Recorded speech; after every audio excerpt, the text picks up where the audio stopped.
我们常常说，千万不要小看情感在简报中的重要性。那今天就让我们提供一个非常好的例子，也就是 Professor Hans Rosling 他的演讲功力。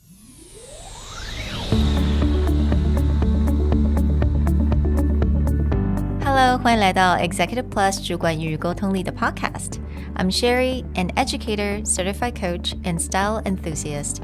我相信专业有效的沟通是语言跟逻辑的完美结合。And I'm Nick, a startup consultant, corporate trainer, and late-night gaming junkie. I believe great communication requires the right mindset and solid frameworks. 我们希望带给大家职场英语的技能、跨文化沟通技巧与其他能帮助您成为出色领导者的工具。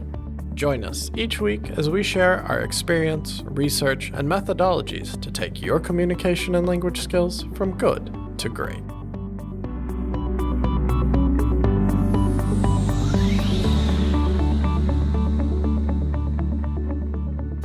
Hey everybody, welcome back to the Executive Plus podcast. Today, we want to talk about one of the most prolific TED speakers, Hans Rosling. Hans Rosling was a physician, an academic, and someone who actually ended up giving 10 TED Talks. Now, most people would assume 10 TED Talks. Oh, this guy must talk about a lot of inspiration, or he must have really compelling stories. And that's true. But what I think makes him really special and worth listening to his talks or reading his books is that he talked about very heavy statistical economic problems on the TED stage.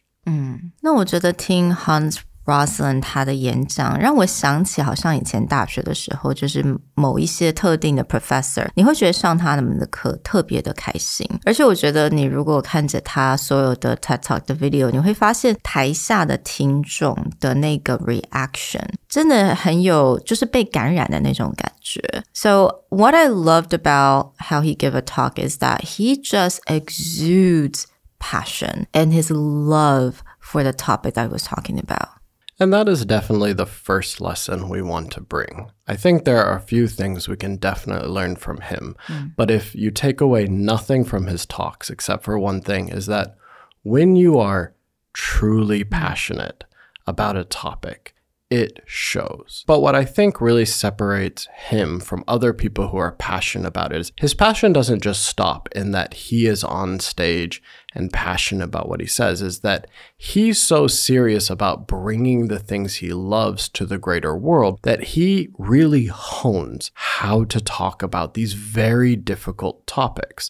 It's not just, oh, you should believe my passion. It's that I am going to make something that most people would avoid taking a class on into something so interesting that you will want to take every class that he gives because he makes it relatable, he makes it clear and understandable, and you just want to listen to him talk. That passion goes beyond just him. Exactly. And I think it's because of his passion, you hear in his voice the way he pauses before any kind of emphasis, or just the way he moved. Like he really used the stage. 你有发现他真的是很会利用这个他所有的空间，他会利用很多不同的一些道具，去让他能够很顺利的能够去教台下的听众。And so what he does is through all his talks, he actually puts statistical graphs. He shows economic shifts. He shows disease progression from an economics and growth standpoint in charts. He actually puts numbers, statistics, and charts on the slides. But he does a few things that really brings it back to connecting with the audience. So the first thing is that passion. And one thing that you'll see is that he doesn't stay in one place on stage. He'll move around the stage. He gets excited. He has a tendency to take huge sticks or pointers and really wave it around and emphasize his point. The other thing that he does really, really well, and you'll see it change throughout all his talks, is he finds metaphors to connect back to his audience. So one example that I've talked about in previous episodes is he has a talk called Global Population Growth, Box by Box. And so in this one, he actually literally brings out boxes, and he uses each box to represent a certain size of population. And inside the box, he actually uses a prop to represent economically where that population is in the world. So for low growth or smaller economic populations, he uses things like shoes or a bicycle to show that these are developing countries. And then for countries that are growing, getting larger, he uses a car. And then for what we would consider first world countries where people have the ability to move around easily with economic stability, he uses an airplane. This metaphor of how to understand growth in different countries, and then he even just shows how these countries move from one box to another. He does this amazing thing where he takes what should be considered a very boring topic like economic growth and developing countries. If you saw that as a class title, I think most of us would avoid it. But the moment he starts talking about mobility and our ability to change from one area to another and what's happening in the growing world, it is really fascinating and it's very clear and easy to connect to. In another talk, he shows graph movements, and he almost talks as though he's a sportscaster. He does like play-by-play, almost like if you're watching American football, that like very high action movement. He'll actually talk about countries changing and let the graph move. He does a way to connect it back to people's lives in such a manner that you're just like, oh, okay, I could listen to this guy talk. And I also really like the way he talks to his audience. So he doesn't dumb it down. He doesn't treat his audience as someone who's like, doesn't know anything. He treats audience almost like his students in classroom. And he really walks us through all these different concepts. And he's excited about, showing them the ropes. So I really like the way he kind of talks to the people.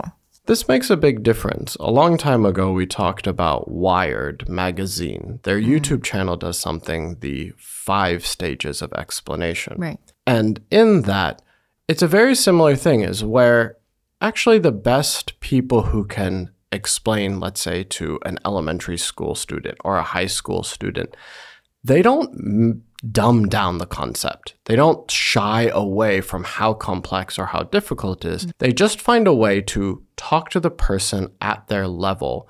All the concepts that Hans Rosling talks about, he leaves at a very high academic level, but he just finds better stories or better examples to build them in. So even example in one, he starts talking about child mortality rates. And he actually pulls statistics from the UN's website. He actually talks about the interview process or the statistical gathering process for how they're finding child mortality rates. So he doesn't shy away from, okay, let's just make this a very easy topic to understand. He's still showing exactly how things get done, but he does it in a way where you actually want to listen what the outcome is. So no matter what he's talking about, he stays true to the topic. He just finds better entry points for people to get connected to. So at one point, he actually shows the graph. And he knows that as soon as he shows like the mortality linear progression graph, people are just like, oh, crap. I don't want to listen to this. But again, his passion comes in and he's like, wait, okay. Let me break down what this graph means to you. When you see this, here's an example of how someone interviews and gets that information. When you see this graph move to this other thing, here's what it actually means. So he keeps the integrity of the topic, but he doesn't make you just run away from graphs and charts and statistics. And one thing that you also need to know and probably notice really quickly is that 他所有的 PowerPoint slides 都不是所谓的很漂亮. It's not beautifully designed. It's nothing special about them. It's really raw. It just graphs and numbers. But it's about how he presents that. So again, I think we talk about this a lot, but I really want everyone to understand it's still about the content and how you deliver the content. The design of it, the packaging of your presentation, that's the second step that you can worry about. So again, I think amazing speakers like himself, you can really learn a lot from this. Yeah, there's a great point in that from a TED standard, his slides are difficult to look at. You know, TED is very famous for the one picture, one word, one point. But with him is, again, he puts the graph, the chart. But the thing that he does, back to the content, is unlike most people who will talk about very difficult numbers, they'll put the chart up there and then they'll start explaining the chart piece by piece. When he puts the chart up there, he still forces you to look back at him. He's like, don't worry about this. Don't worry about this. Listen to what I have to say, and then I'll explain this chart. Right. So he's using the visual just simply to make his point, but he's the storyteller. And he tells you constantly, look at me. Don't be looking at this chart. He spends a lot of time developing his charts. They're, as far as charts go, very interesting, but he never just goes, okay, only look at this. You still come back to him. You still come back to his main point. You can't just mute and then watch the chart and understand what's going on. You need him to walk you through it. And that really just wraps up what makes him great, in that the passion matters. The fact that he brings you into his world and he spends so much time building the storytelling, building the charts and statistics so that you can be part of what makes him so interesting, has made him such a compelling TED speaker. We don't want to talk too long on this because he's someone you just have to watch. In our show notes, we'll link aggregation of all 10 of his talks. They're all worth watching. Most of them have millions of views, but even the ones that only have a few 100,000, you would be shocked at how much you can learn from what it takes to present difficult data. Be sure to check them out and let us know what you think about Hans Rosling. We'll talk to you guys next time. Bye. Bye.